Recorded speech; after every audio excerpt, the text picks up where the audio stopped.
The dust-covered road stretched endlessly beneath the burning western sun, as Ethan Cole walked alone, boots worn thin, shoulders heavy with the weight of a life that had never shown mercy. A poor cowboy with nothing but a broken past and a small piece of land his father had left him, land that barely fed him but held every memory he had ever loved. And as he passed the crooked trading path near Red Canyon, harsh laughter sliced through the dry air and stopped him cold, his eyes turning toward a sight that made his blood boil, as three rough men stood around a young Apache woman, her wrists bound tight, her dark hair tangled by wind and struggle, yet her posture unbroken, her chin lifted in quiet defiance, a crude wooden sign hanging from her neck reading, "For sale.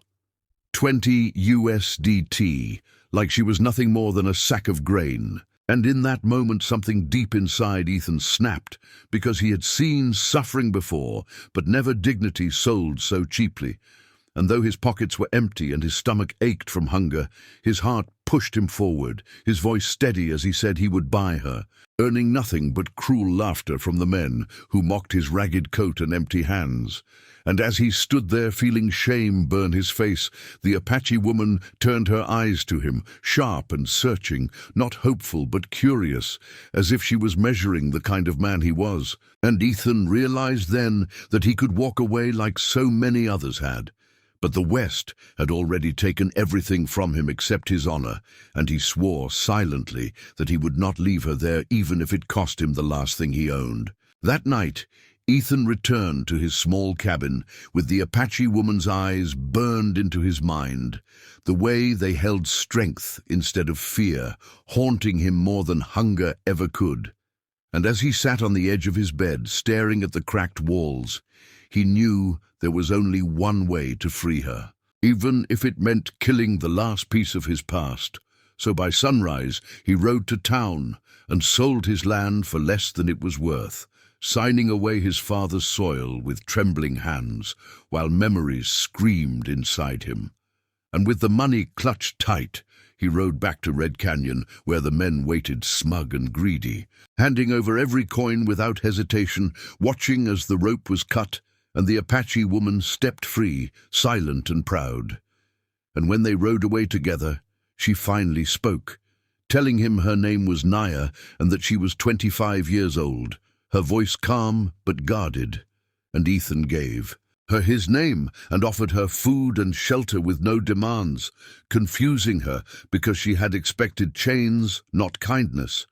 And over the following days she watched him closely, seeing how he slept on the floor so she could take the bed, how he shared his last meal without complaint, and how he never once treated her as something owned.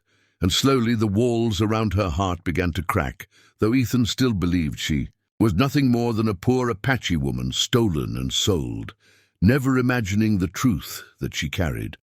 As weeks passed, the bond between them grew quietly, built on shared silence and stolen glances.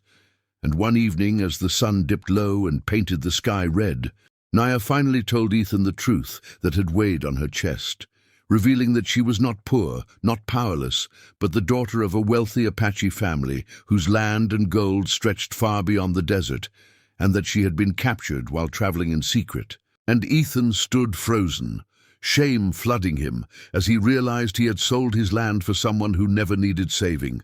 But before he could speak, Naya stopped him, telling him that no man had ever chosen her over his own future. No man had ever sacrificed everything without expecting something in return.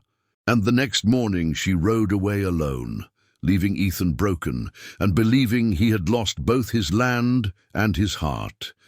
Until days later she returned with papers and money, placing them in his hands and telling him she had bought his land back in his name. Because love, she said, should never be built on sacrifice alone, but on choice.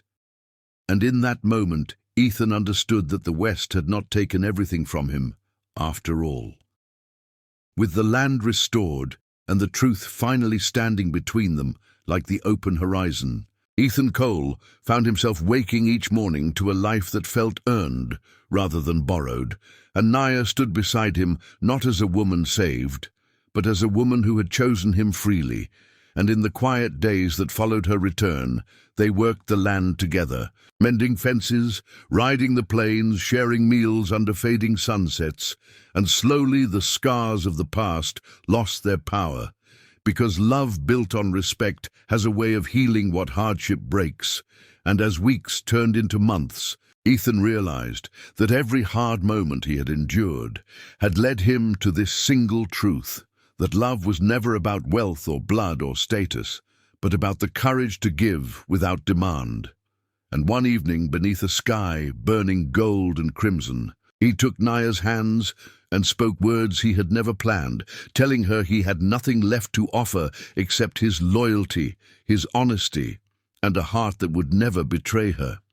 And Naya listened with steady eyes before telling him that riches meant nothing to her if they were not shared with a man who saw her soul before her name. And when Ethan asked her to be his wife, there were no rings or crowds or grand promises, only the wind as witness and the land beneath their boots. And she said yes, not as an Apache princess or a wealthy daughter, but as a woman who had chosen love over comfort.